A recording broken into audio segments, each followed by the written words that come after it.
Picture the scene. It is 1925. The jazz age is in full swing.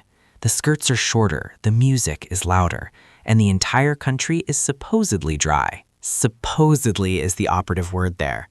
We usually imagine this era filled with speakeasies, bathtub gin, and bootleggers running rum under the moonlight. Exactly.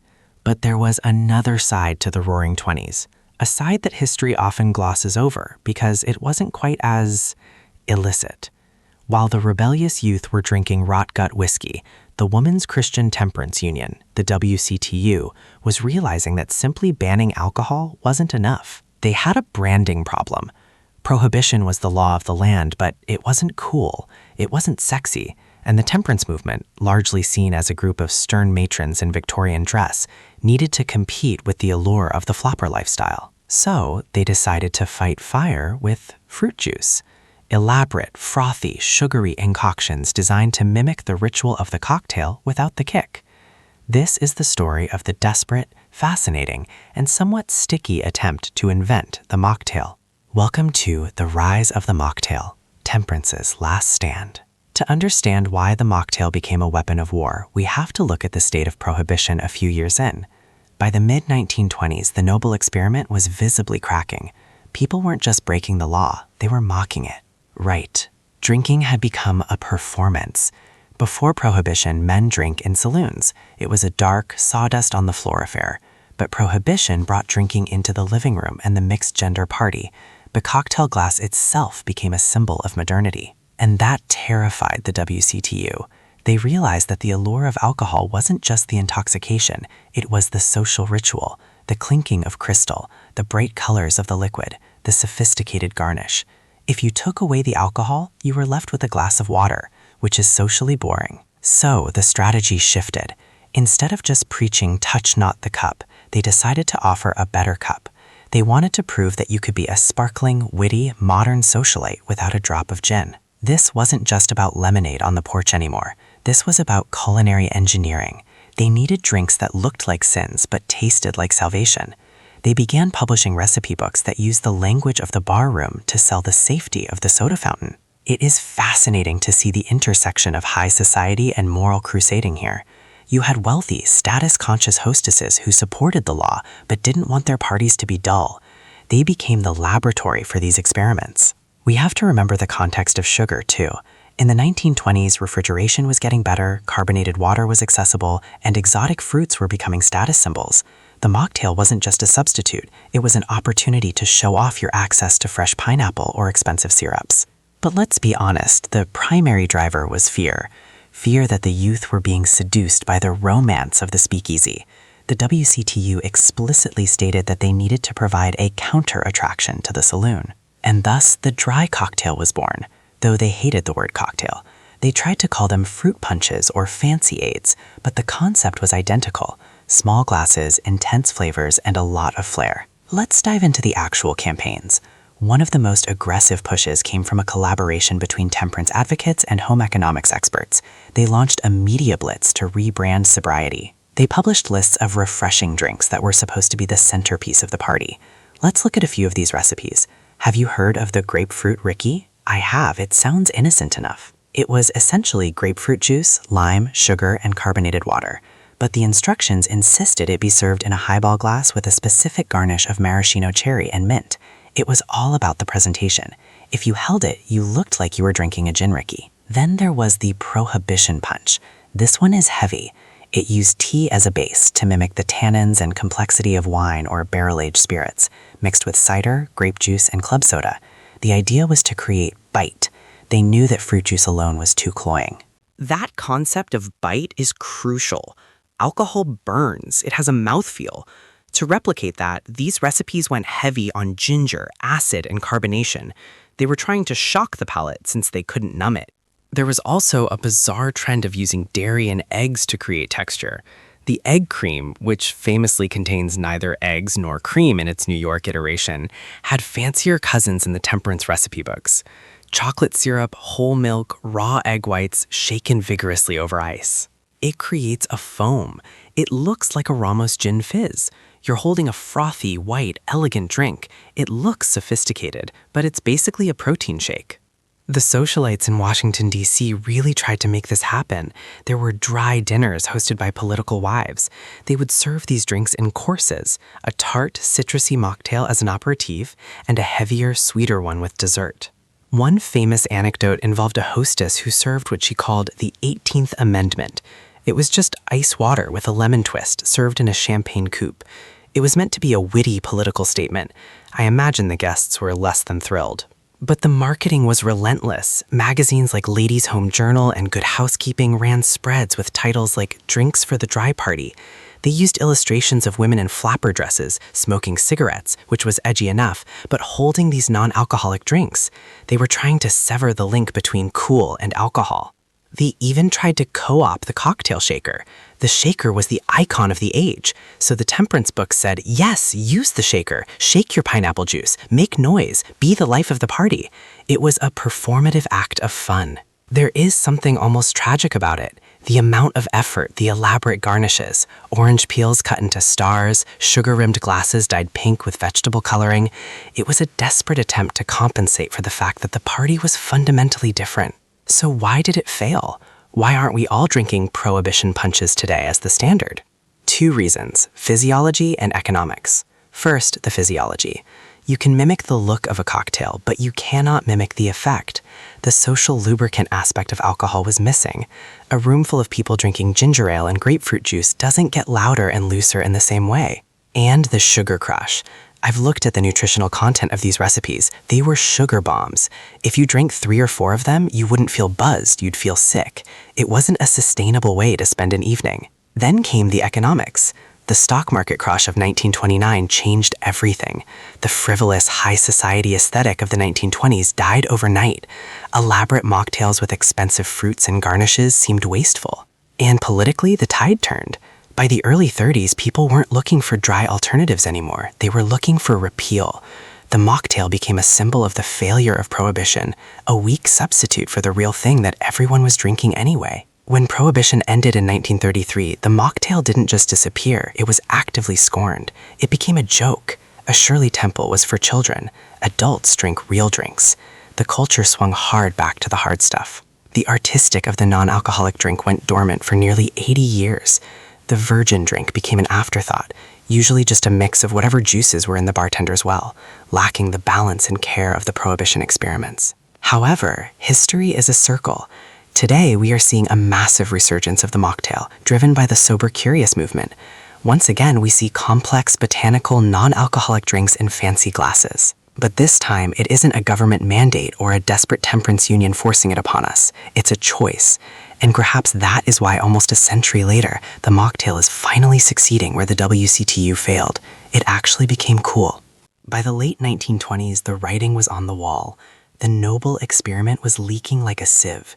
You could hear the jazz and the clinking of glasses coming from behind half the closed doors in New York City.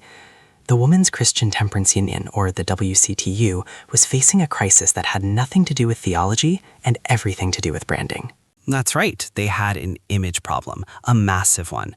For decades, the caricature of a temperance advocate was a dour, scowling woman in drab clothing, wielding hatchet or smashing a saloon mirror.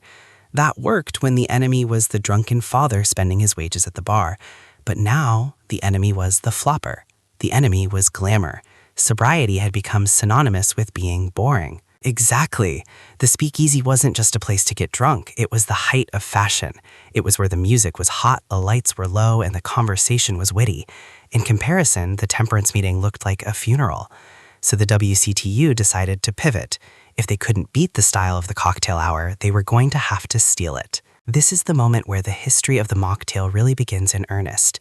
It wasn't just about fruit juice anymore. It was about mimicry. They needed to create a ritual that felt just as sophisticated as the martini, but without the gin.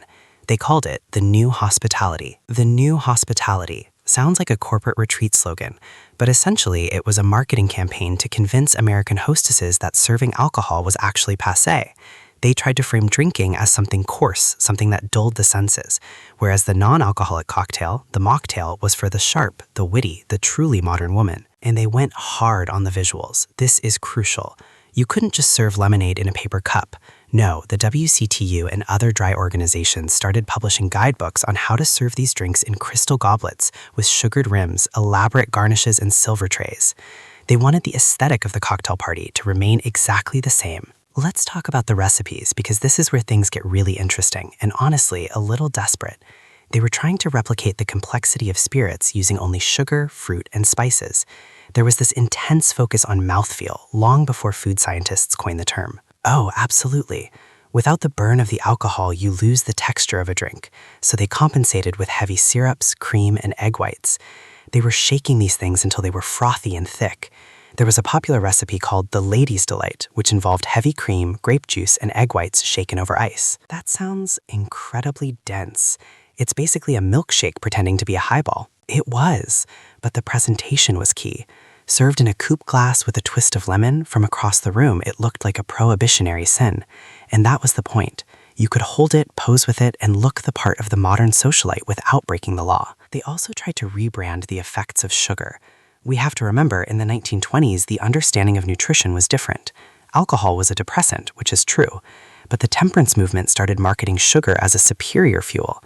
They claimed that while alcohol gave you a false high followed by a crash, these sugary mocktails provided clean energy for dancing and conversation. There was a pamphlet circulated around 1928 that literally argued that the kick of a cocktail could be replaced by the pep of ginger and fruit sugar. They used words like vivacious and sparkling to describe both the drinks and the people who drank them.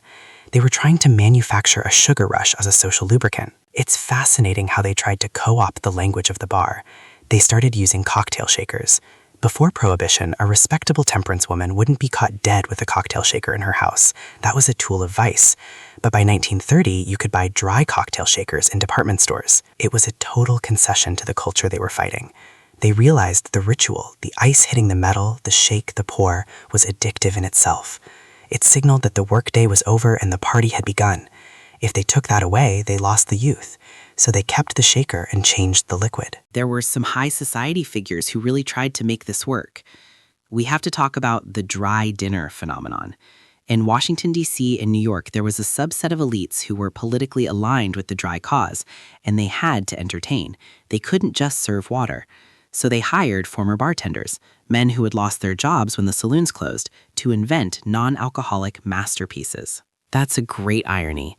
The very people the WCTU put out of work were now being hired to save the WCTU's social life. These bartenders brought their mixology skills to the table. They understood balance. They knew you couldn't just dump sugar into a glass.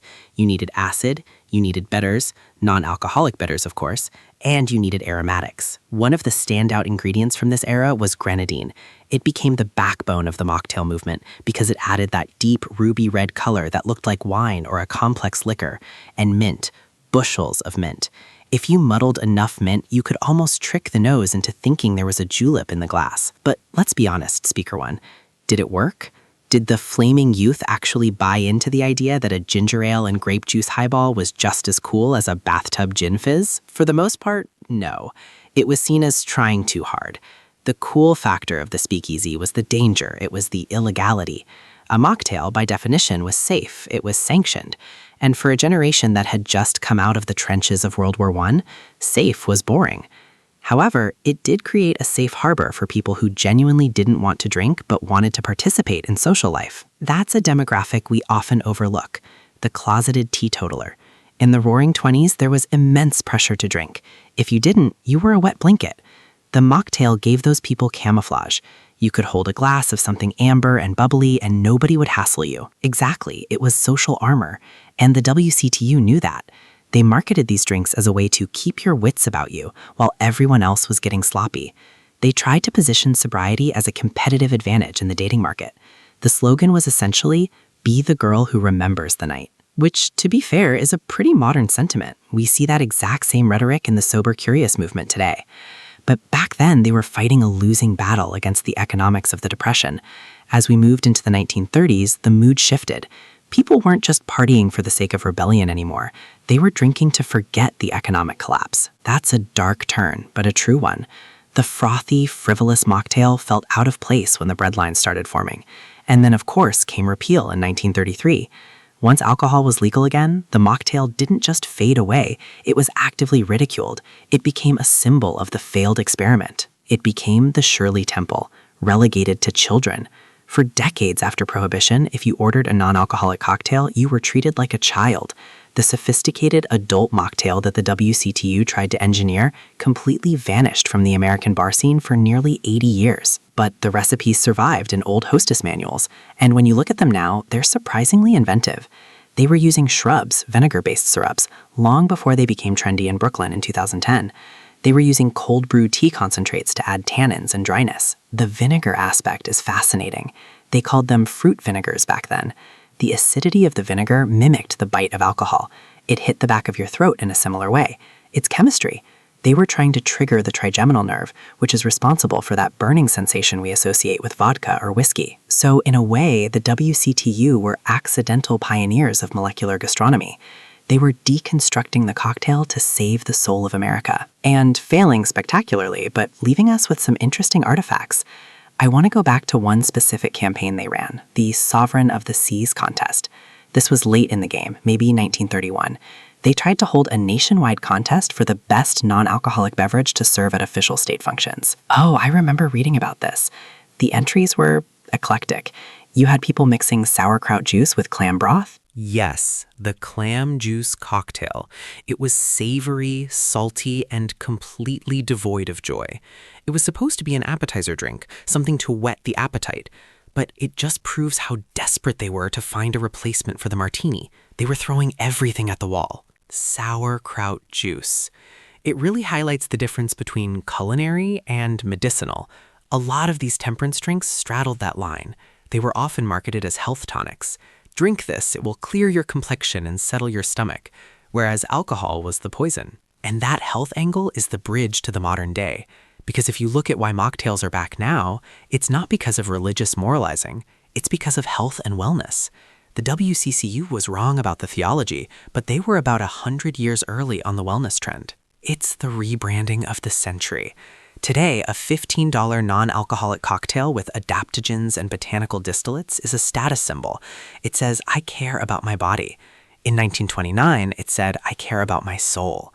The liquid is almost the same. The story we tell ourselves about it has just shifted. Let's dig into the tea hour versus the cocktail hour.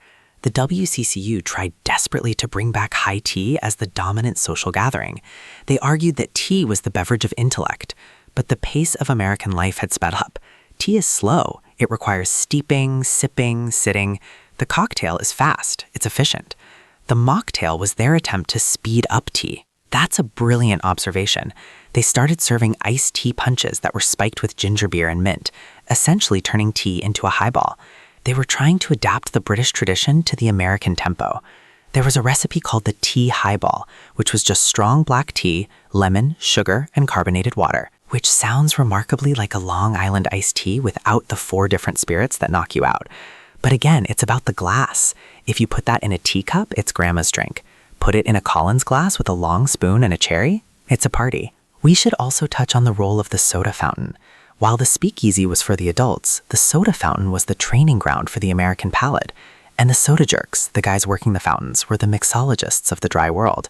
They were inventing phosphates and egg creams that were incredibly complex. The soda fountain was the safe zone. The WCCU loved the soda fountain. They viewed it as the wholesome alternative to the saloon. And the technology of the soda fountain, the carbonation, the syrups, bled into the home mocktail. Hostesses started buying siphons to carbonate their own water at home to recreate that fizz. Carbonation was crucial. Flat fruit juice feels like breakfast. Carbonated fruit juice feels like a celebration. That effervescence mimics champagne. It tickles the nose. It changes the sensory experience. The WCCU pushed carbonated grape juice as the champagne of the South. But despite all this effort, despite the guidebooks and the contests and the science of sugar, the campaign failed to hold the cultural imagination. When the vote for repeal came, it wasn't even close. America wanted its beer back, and the mocktail was swept into the dustbin of history, waiting for us to rediscover it. It's tragic in a way. They tried to build a culture of sophistication around sobriety, but they were fighting a culture that equated sophistication with rebellion. You can't make following the rules feel as cool as breaking them, at least not in the 1920s. So as we look at our modern menu of zero-proof cocktails, realize that you are drinking a ghost. You are drinking the phantom of the WCCU's last stand. That fancy garnish, that complex syrup, that's the legacy of a group of women who refused to accept that dry had to mean dull. And that brings us to the actual mechanics of these drinks. If you were a hostess in 1930, you didn't have access to non-alcoholic distillates like Seedlip or Lyre's. You had the grocery store. You had spices. Let's look at a specific recipe that was surprisingly popular, the tomato juice cocktail. The precursor to the Virgin Mary. But back then, it wasn't virgin anything. It was just the tomato juice cocktail. And it was a revelation. It was savory, it had umami, and it had a thick texture. It felt substantial. You could sip it slowly. Heinz actually capitalized on this. They started selling tomato juice specifically for this purpose. Before this era, people didn't really drink tomato juice straight. It was an ingredient for soup. Prohibition turned tomato juice into a beverage. That's a huge cultural shift. An entire product category created because people needed something heavy to drink in a bar setting that wasn't booze. And unlike the sugary drinks, the tomato cocktail didn't make you feel sick after 2 of them. It became the businessman's lunch drink. So we have the sweet lady's delight and the savory tomato cocktail. These were the 2 pillars. But there was a third category, the faux wine, using grape juice but treating it like a vintage. Welch's grape juice was founded by a temperance advocate, Dr. Thomas Welch, specifically to provide a non-alcoholic wine for communion. During Prohibition, they pivoted to the dinner table. They published pairing guides. Serve Concord grape with your roast beef, serve white grape with your fish. They were trying to replicate the sommelier experience. It's the mimicry that gets me. They didn't try to invent a new paradigm, they just tried to photocopy the old one. And a photocopy is never as sharp as the original. That's why it felt hollow to so many people. But think about the effort, the psychological warfare of it. Imagine a dinner party where the hostess is solemnly pouring grape juice out of a decanter, swirling it, sniffing it. It's almost theatrical. It's a performance of normalcy in a time that was anything but normal. And the guests played along, because that's what polite society does. You compliment the grape juice, you admire the crystal, and then maybe you sneak a flask out of your pocket when the hostess isn't looking. That was the reality. The hip flask was the mocktail's worst enemy. You could serve the fanciest ginger ale concoction in the world, but if half your guests are spiking it with bathtub gin under the table, your sober, sophisticated evening is a sham. The WCTU knew this was happening. They published articles about the rudeness of the flask. They tried to shame men, specifically men, for ruining the carefully curated atmosphere of the dry party. They called it an insult to the hostess. But the etiquette shaming didn't work. The social capital of alcohol was just too high. It was the forbidden fruit, and no amount of sugared rims or fancy glassware could compete with the thrill of the forbidden. It's interesting to think about what would have happened if Prohibition had lasted another 10 years.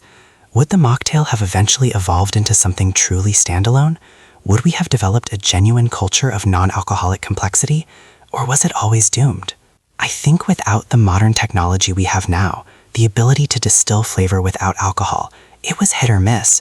There's only so much you can do with juice and syrup. You hit a flavor ceiling. The complexity of fermentation is hard to fake. True, fermentation creates new flavor compounds. Mixing ingredients just stocks existing flavors. That's the fundamental difference. The WCTU was trying to stock flavors high enough to reach the level of fermentation. But let's give them credit for the horse's neck. That's a survivor. Ginger ale, ice, and a ridiculously long lemon peel that spirals the whole length of the glass. It's a classic, and it started as a non-alcoholic temperance drink before people started adding brandy to it. The horse's neck is a design triumph. It proves that the garnish is half the battle. If it looks impressive, your brain tells you it tastes impressive. It's the placebo effect of mixology. So as Prohibition crumbled, the mocktail went underground, but it didn't die. It just waited. It waited for a time when we didn't need the alcohol to have fun, but we still wanted the ritual. And I think that's where we are today. We are living in the WCTU's dream world, ironically. Sobriety is becoming sexy. High-end bars have zero-proof sections on their menus. We have sober bars opening in London and New York. The difference is, this time, it's not being forced on us by law. It's a choice. And choice is the ultimate luxury. The mocktail of the 1920s was a constraint. The mocktail of the 2020s is an option. That changes everything. But we owe a debt to those desperate, innovative hostesses of the Prohibition era. They laid the groundwork. They taught us that a drink doesn't have to get you drunk to be worth drinking. Well said. From the clam juice cocktail to the artisanal shrub, it's been a long, strange trip for the non-alcoholic beverage.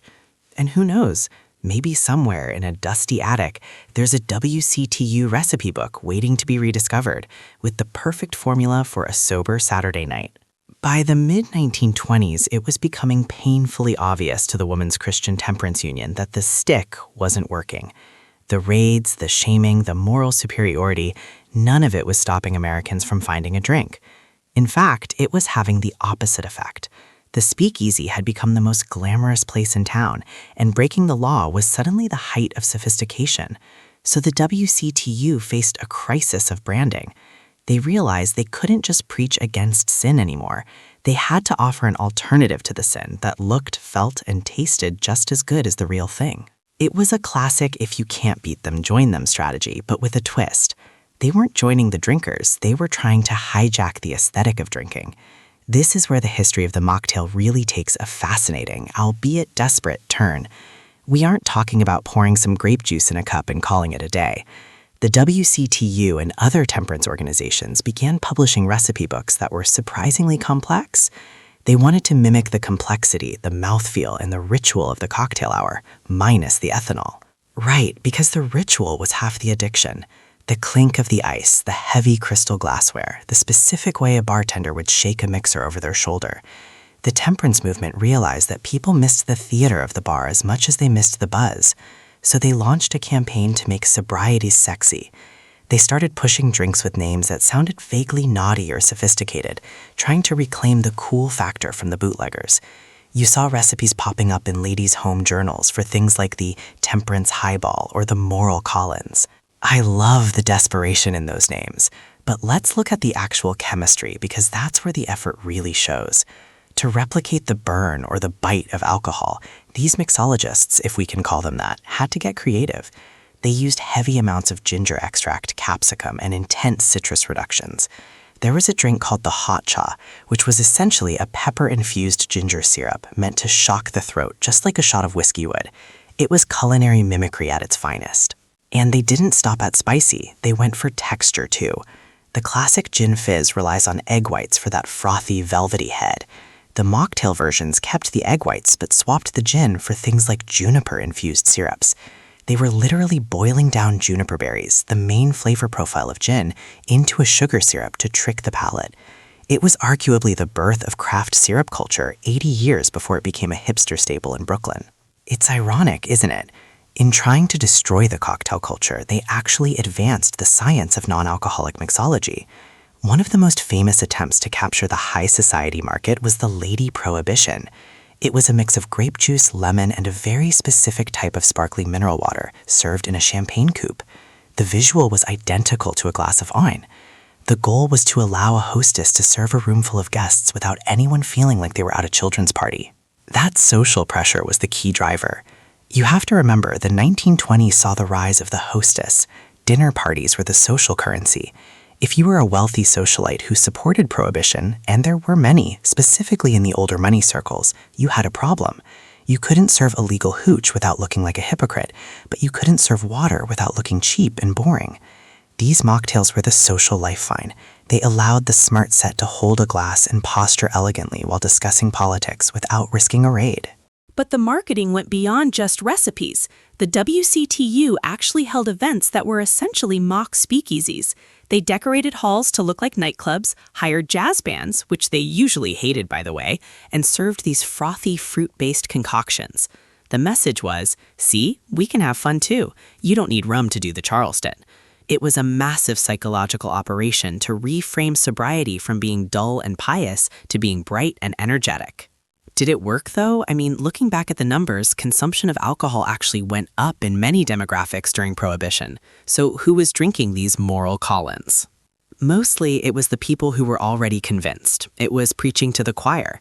The die-hard drinkers, the ones frequenting the underground clubs, they laughed at these drinks. To them, a cocktail without the kick was like a car without an engine. It looks nice, but it doesn't get you anywhere. The fatal flaw in the WCTU's campaign was that they underestimated the desire for escapism. The Roaring Twenties were loud and fast, but they were also anxious. People didn't just drink for the taste, they drank to numb the noise. A spicy ginger syrup couldn't do that. That's a great point. The Mocktail offered the aesthetic of the Roaring Twenties, but none of the anesthesia. And as the decade wore on and the Great Depression hit, that need for anesthesia only grew. By the time the stock market crashed in 1929, nobody wanted a cute grape juice mixer. They wanted hard liquor to forget their losses. The frivolity of the fancy temperance drink felt out of touch with the grim reality of the 1930s. And when repeal finally came in 1933, the mocktail didn't just fade away, it was aggressively ridiculed. It became a symbol of the failed experiment. For decades after, the non-alcoholic cocktail was relegated to the kiddie table. Think of the Shirley Temple or the Roy Rogers. These weren't sophisticated drinks for adults. They were sugar bombs for children to keep them quiet while the adults drank the real stuff. The idea of a sophisticated non-alcoholic drink basically died for 80 years. It's fascinating how cyclical history is, though, because if you look at what's happening right now in the 2020s, we are seeing an almost exact replay of the WCTU strategy, but without the moral finger-wagging. We have the sober curious movement. We have dry January becoming a cultural fixture. And once again, we have complex botanical non-alcoholic spirits being marketed as sophisticated and sexy. Exactly. Walk into a high-end bar in London or New York today, and you'll see zero proof sections on the menu that are just as expensive and labor-intensive as the alcoholic ones. But the difference this time is the motivation. In the 1920s, the push came from an external moral authority saying you shouldn't drink. Today, the push is internal. It's coming from health-conscious consumers saying, I don't want the hangover, but I still want the ritual. The WCTU was right about the ritual. They were just wrong about the delivery system. And the technology has caught up. In 1925, they were boiling juniper berries on a stove. Today, companies are using vacuum distillation to extract the essence of botanicals without producing ethanol. We have mocktails now that actually mimic the burn of alcohol using chilies and citron peppers, remarkably similar to that hot cha recipe from the Prohibition era. It turns out the temperance ladies were actual pioneers of flavor science. They were just a century ahead of their time and weighed down by a very unpopular political agenda. So in a way, the mocktail is the ultimate survivor of Prohibition. The laws were repealed, the speakeasies turned into legal bars, and the WCTU lost its political power. But that core idea that you can hold a beautiful glass, taste something complex, and participate in the social fabric without intoxication, that survived. It went into hibernation, sure, masked as a Shirley Temple for a few generations, but it's back now. It really was Temperance's last stand, and in a strange, roundabout way, they finally won.